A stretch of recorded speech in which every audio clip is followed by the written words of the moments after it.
Ora viva, muito boa noite, caro internauta que nos acompanha a partir da nossa página do YouTube, FTV Live. Este que já está no ar a penúltima edição do Telenotícias de sexta-feira, 21 de novembro de 2025. Nesta edição, primeiro destacamos que Nampula volta a registrar avanços do terrorismo, um fenómeno que, segundo o porta-voz do governo, já dizimou várias vidas e se expande para novos pontos do país. A situação de segurança no norte da província de Nampula voltou a agravar-se. Novos ataques terroristas no distrito de Memba, registrados na última semana, já provocaram 5 mortes e uma nova onda de deslocados internos. O governador de Nampula, Eduardo Abdullah, confirmou que o número de pessoas em fuga subiu para mais de 30 mil, que neste momento se encontram espalhados por diferentes pontos de acolhimentos, sobretudo no distrito de Herati. Uns estão aí para Nacaroa, outros milagrosamente ou incrivelmente estão em Malema, outros estão em Nacalaporto, outros estão na ilha de Moçambique, mas estou a falar em números muito pequenos. Temos em Namialo, já temos em Meconta, portanto, temos um pouco espalhado por toda essa zona deslocados. Daqueles que ainda temos o controle, podem ter chegado a alguns sítios cujos dados estatísticos não nos tenham chegado, mas estamos nós agora a falar com os chefes de postos, estamos a falar com os administradores, no sentido de nos atualizarem diariamente. Além das 5 mortes registradas durante as incursões terroristas em Memba, esta quarta-feira 2 crianças deslocadas morreram por fome poucos minutos depois de chegar ao centro de acolhimento de Herati, um episódio que revela a gravidade da crise humanitária que a província enfrenta. Ontem, infelizmente, com muita dor e consternação, tenho que dizer que perdemos 2 crianças de fome. Acabavam de chegar, estavam completamente debilitadas, não foi possível salvar essas vidas. E digo isto com muita tristeza. Foi no Alua, portanto, a chegada do Alua, criança de 10 anos e a outra, salvo erro, de 7, 8 anos, não conseguiram. Em lágrimas, as vítimas contam que várias comunidades continuam a abandonar as suas aldeias, empurradas pelo medo e pela violência dos ataques. Estamos a fugir que era assim. Estamos mal, as famílias lá mesmo destruíram casas, não temos casa lá mais. Sim, estamos a sofrer aqui na estrada só. Aqui no sol estamos mal. Consegui fugir até Mecutane. Mecutane eu fiquei nada. Não aparece mais essa minha esposa no meu filho. Ok, tá bom. Agora comecei a caminhar para aqui ontem. Sequer numa noite. O setor da educação foi igualmente afetado pela ação dos terroristas que queimaram várias escolas, tendo deixado pelo menos 400 alunos sem aulas e 100 professores sentiram-se obrigados a abandonar o distrito de Memba por insegurança. Nesta altura é impossível pensarmos nos exames, vamos dar oportunidade a esses alunos, e não é dar oportunidade, é nossa obrigação, portanto, salvar isso. Naquilo que será a segunda época destes exames, ou trazemos eles para lugares seguros, ou se lá a situação estiver restabelecida, irão fazer exames lá, mas dando-lhes a oportunidade para que também tenham uma segunda época do exame, dado a esta situação e dos traumas que sofreram, temos que dar uma oportunidade, portanto, para se prepararem para isso. Mas nós vamos fazer exames destes meninos. Face ao crescimento acelerado do número de deslocados, o Executivo Provincial lançou uma campanha de angariação de donativos destinadas a apoiar famílias que se encontram em condições extremamente precárias. Nós estamos a correr, nós não vamos acumular os produtos aqui, na medida em que vamos receber, vamos enviar, vamos criar condições. Temos outros parceiros que estão-nos a doar o transporte gratuito, outros estão-nos a dar combustível. E na medida em que nós vamos recebendo, completamos um caminhão. Esta carga quase completa um caminhão, então vamos já, amanhã vai sair nas primeiras horas para Herati para não haver.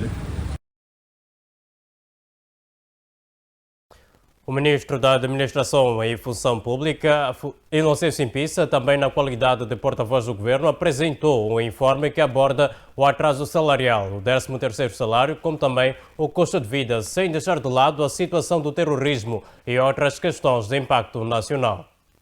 O porta-voz do atual governo, Inocêncio Pissa, referiu durante o briefing sobre a questão do atraso salarial que muito tem alarmado os funcionários públicos. No entanto, o dirigente afirma que não se pode tratar como atraso salarial a chegada aparentemente tardia dos ordenados, visto que na função pública está estabelecido que num intervalo de 20 dias os salários são recebidos e somente depois desse período se considera atraso. A nota que fica e que deve ficar é que, primeiro, sempre que estivermos entre dia 15 de um determinado mês até dia 5 do outro mês, não se pode contar com nenhum atraso salarial e nem se pode falar de atraso salarial.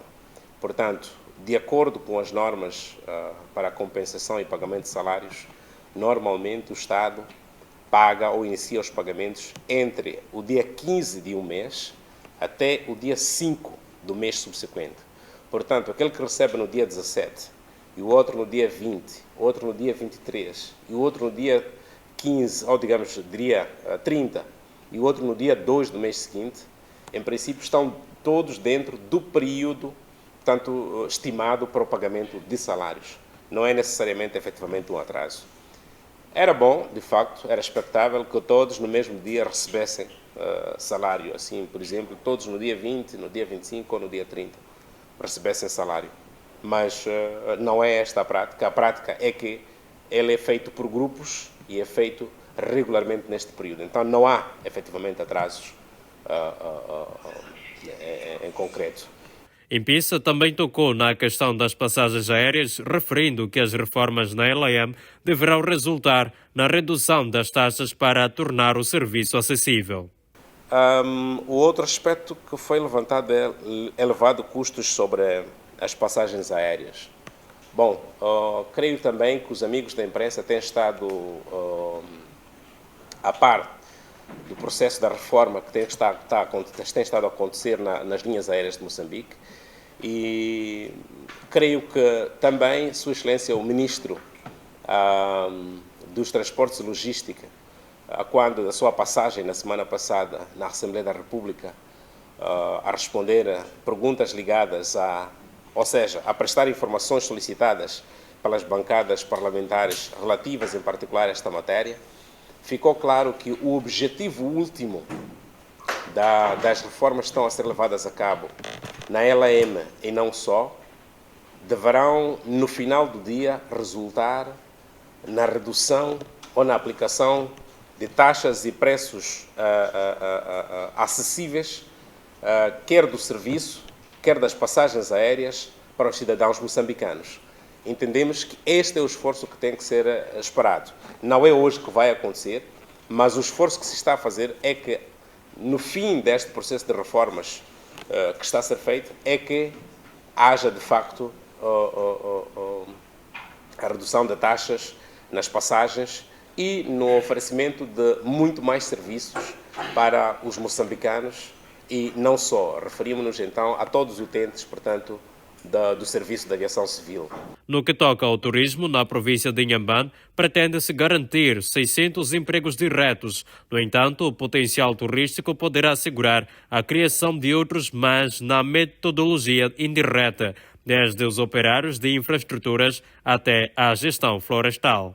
Fizemos aqui referência apenas ao que ia ser resultado ou resultante, por exemplo,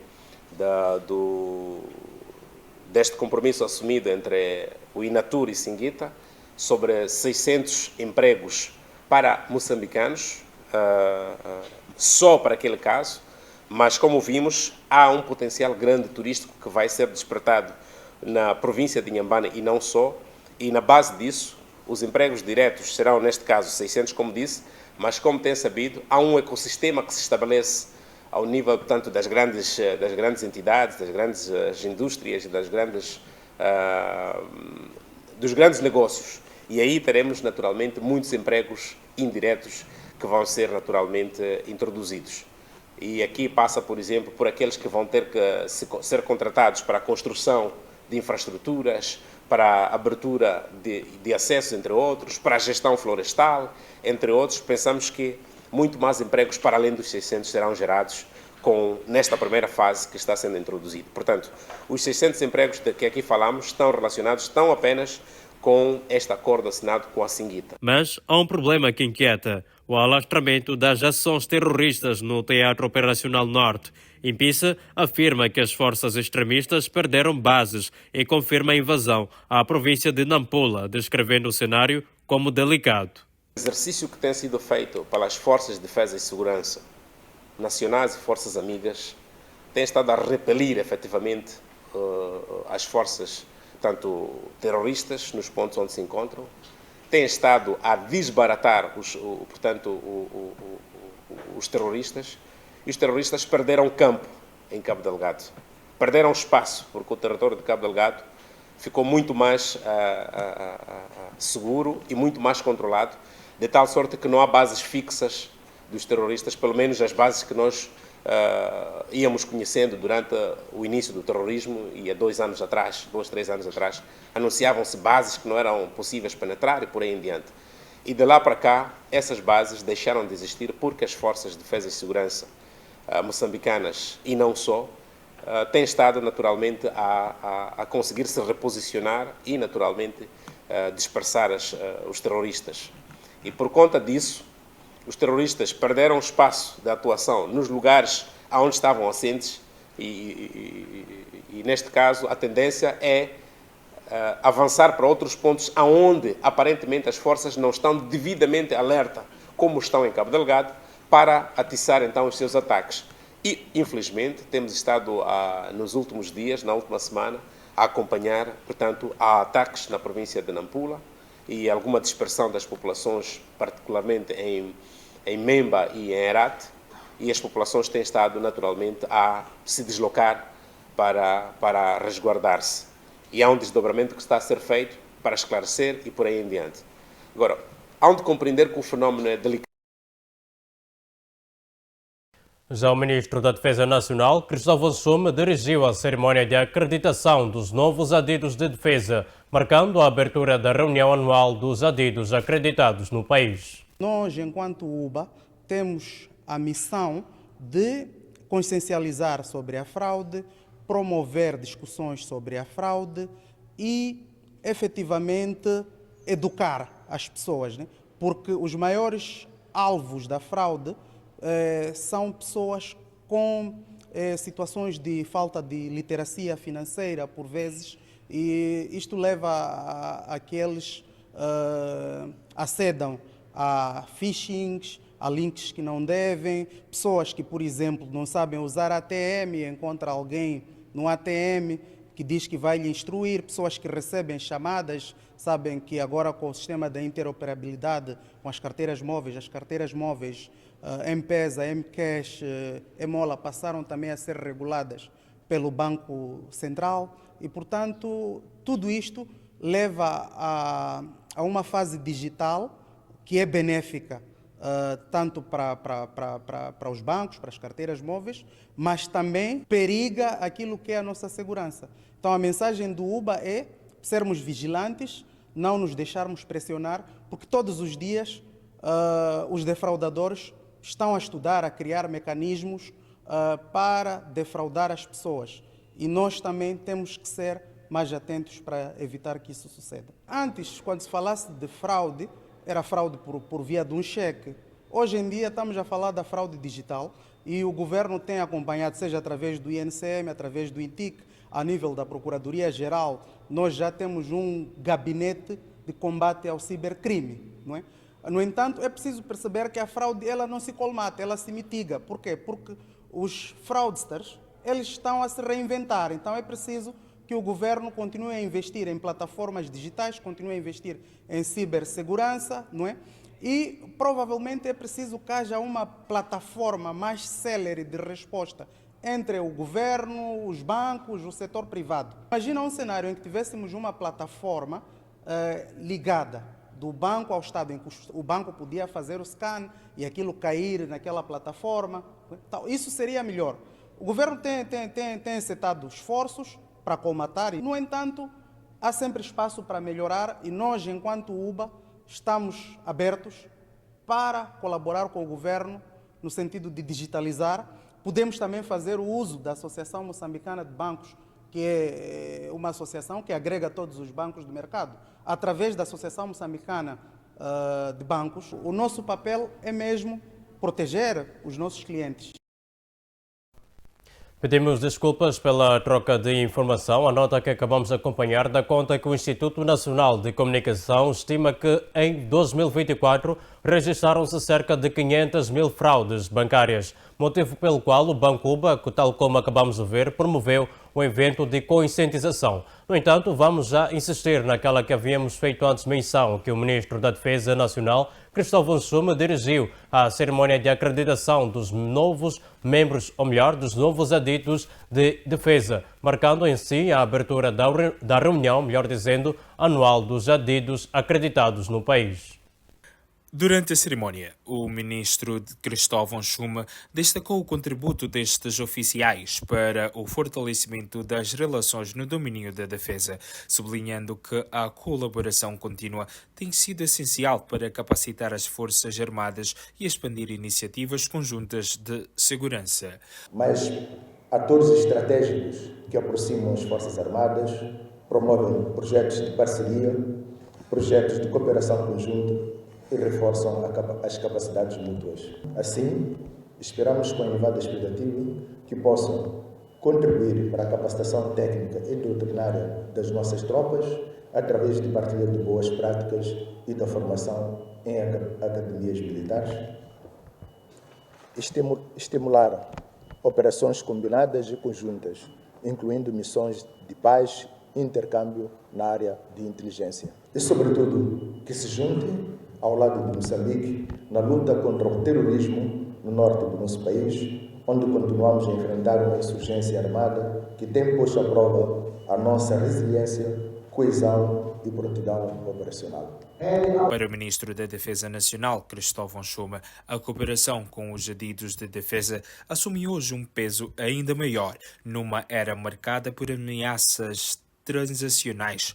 Chuma sublinha que o intercâmbio de informação, a formação conjunta e o apoio técnico-militar são decisivos, não apenas na resposta ao terrorismo que Moçambique enfrenta no norte do país.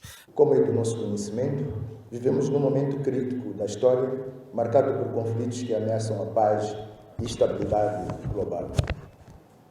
O terrorismo internacional, os conflitos na Europa, as crises no Médio Oriente, os conflitos armados no nosso continente, particularmente no Congo, Sudão, Somália e Nigéria, além de instabilidades políticas em diversas partes do mundo, são sinais de grandes desafios para as Forças Armadas de todos os países.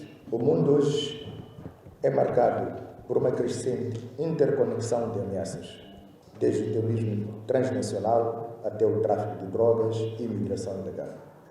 Por isso, é essencial que continuemos a fortalecer os nossos mecanismos de cooperação para juntos ultrapassarmos esses males que tendem a evoluir ao longo dos tempos.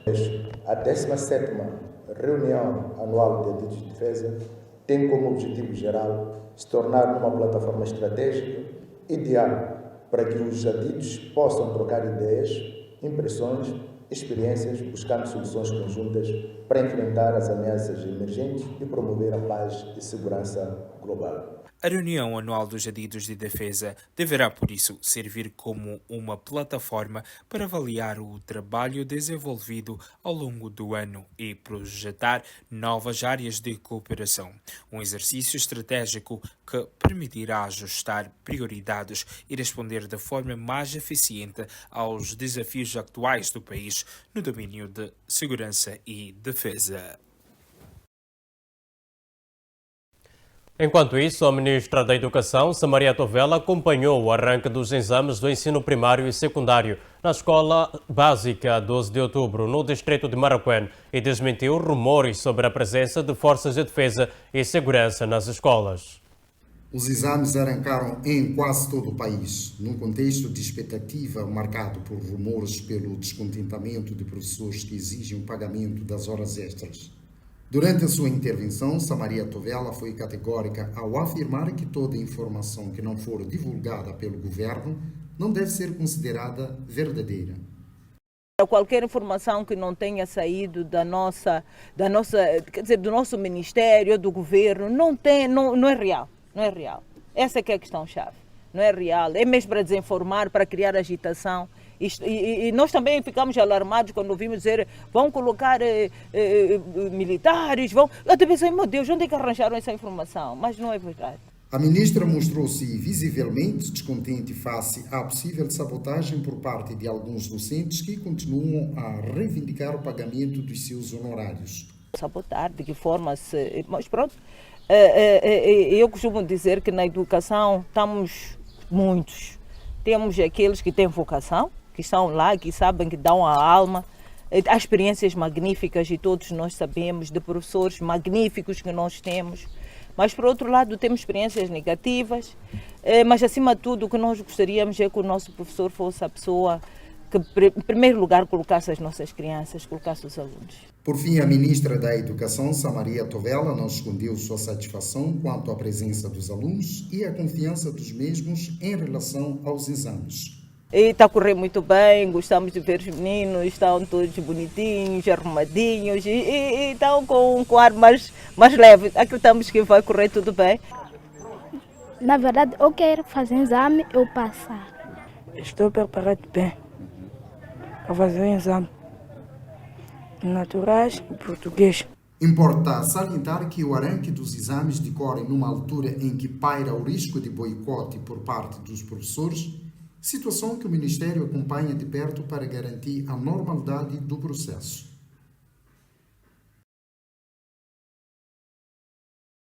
Partimos então para o centro, em que o Instituto Nacional de Gestão de Riscos e Desastres na Zambésia prepara-se para a época chuvosa, com cerca de 300 toneladas de produtos de emergência armazenados.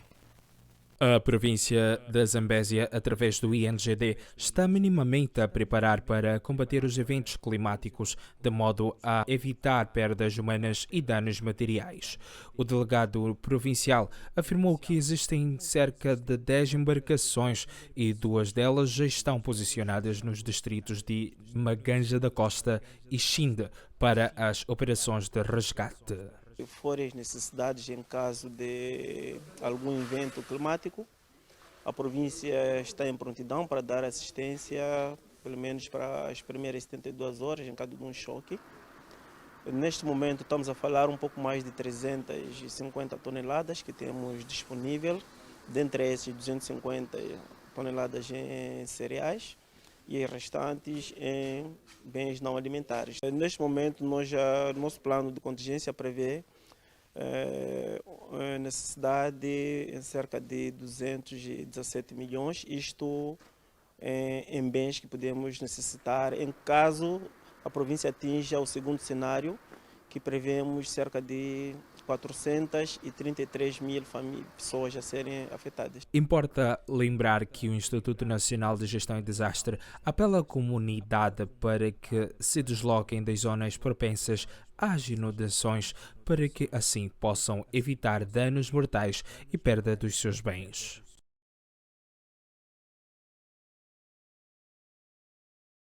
Já em Nampula, um polícia de trânsito agrediu um automobilista de transporte semicoletivo durante uma operação de fiscalização. A PRM diz estar a averiguar o caso.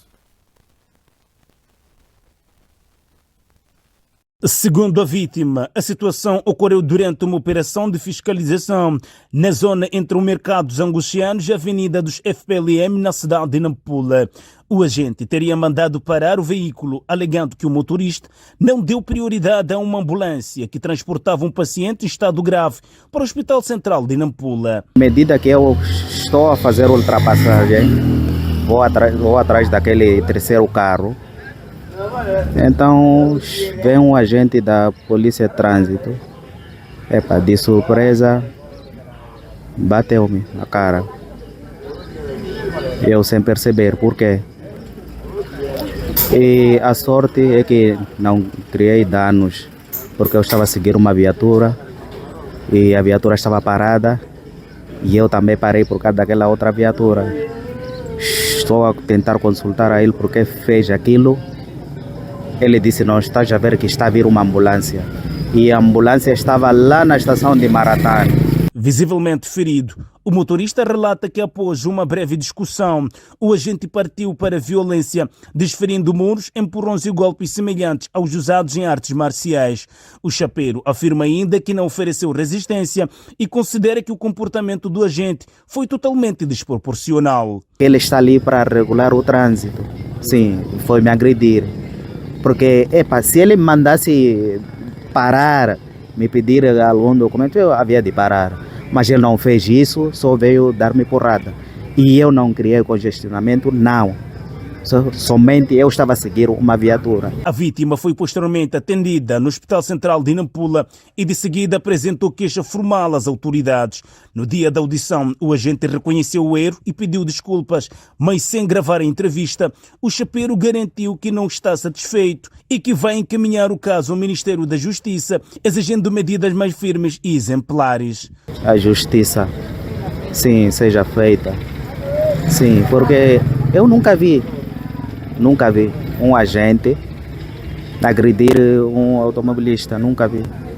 Eu estou a iniciar isso. A Polícia da República de Moçambique, ao nível da província de Nampula, diz estar a averiguar o caso e, caso se confirme um abuso de poder, serão aplicadas sanções disciplinares, reforçando ainda que não tolera comportamentos que mancham a imagem da instituição. Se o colega for-se a constatar que de facto ele agrediu o indivíduo, nesse caso a vítima, quero acreditar que poderá decorrer um processo. Cabe à vítima, nesse caso, querendo levantar um processo contra o agente da Polícia da República de Moçambique, prosseguir com o caso. Mas não compactuamos com esse tipo de comportamento, desencorajamos os colegas que têm se envolvido em casos de agressão. As autoridades prometem celeridade no processo, enquanto a vítima insiste na responsabilização exemplar do agente envolvido.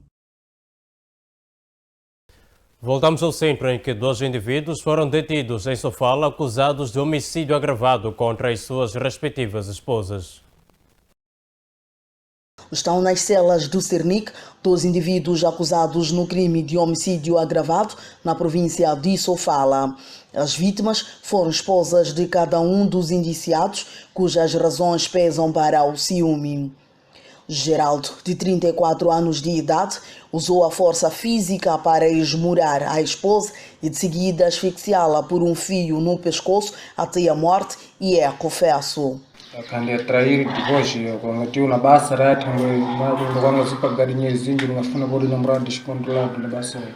Durante o trabalho de inspeção do cadáver e diligências que foram levadas a cabo, o Cernic conseguiu imediatamente localizar e neutralizar este indivíduo que também, conforme dissemos, tirou a vida da sua própria esposa.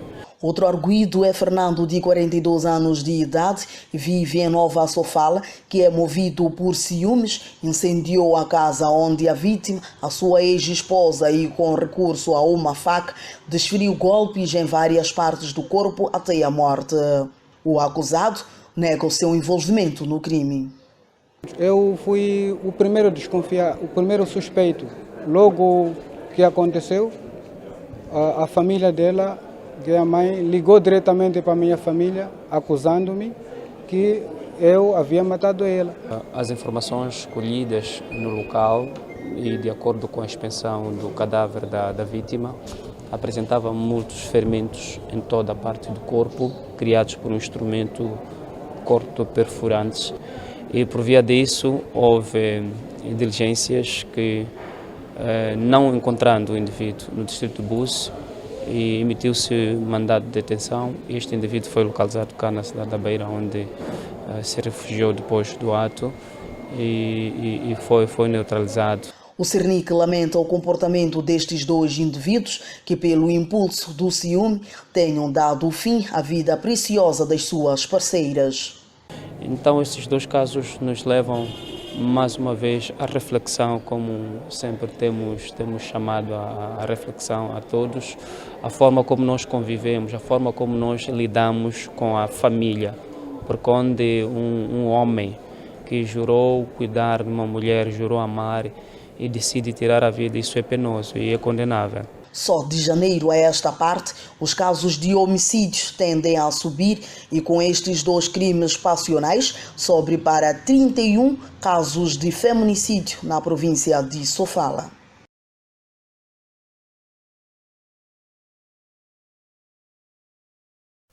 E o Inatro em Nampula diz ter identificado funcionários suspeitos de suborno e outras práticas ilícitas, garantindo que os mesmos vão prestar contas à Justiça.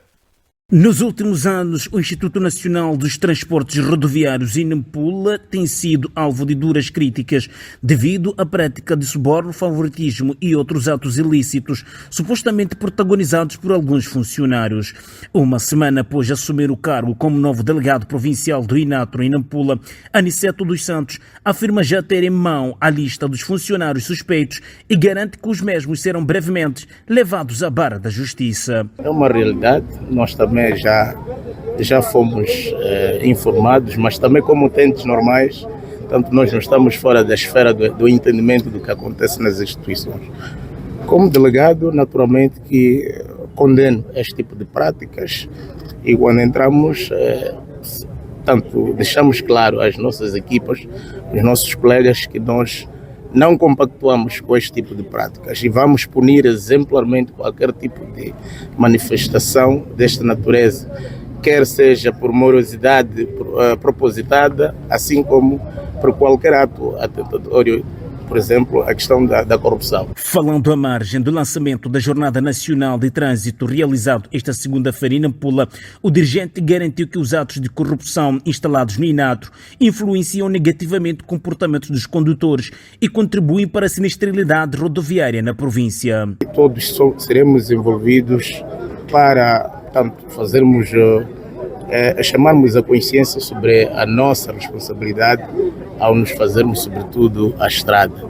É uma semana muito importante, que é liderada pela nossa polícia, mas que, portanto, deve ser assumida por todos nós, enquanto usuários das rodovias. Determinado a devolver a credibilidade à instituição, Aniceto dos Santos garantiu que a sua direção vai adotar medidas internas mais rígidas, reforçando a fiscalização e trabalhando em estreita colaboração com as autoridades de justiça para impedir que o Inatro continue a ser utilizado como plataforma de corrupção. O Inatro é uma instituição estruturada e uma instituição que tudo está a fazer para servir e de melhor forma à sociedade, sobretudo aqueles que procuram os nossos serviços. E não pode ser, tanto um colega, quem quer que seja, tanto delegado ou qualquer outro colega, a impor alguma barreira sobre aquilo que é o direito do cidadão ter melhores serviços e de forma respeitosa, de forma amistosa e de forma ética. Então nós não compactuamos com práticas que atentam contra a boa imagem do Inatro, do Estado, mas também a boa imagem de nós que estamos a gerir a instituição. A reportagem é de Faisal Abudo, a partir de Nampula para Luz TV.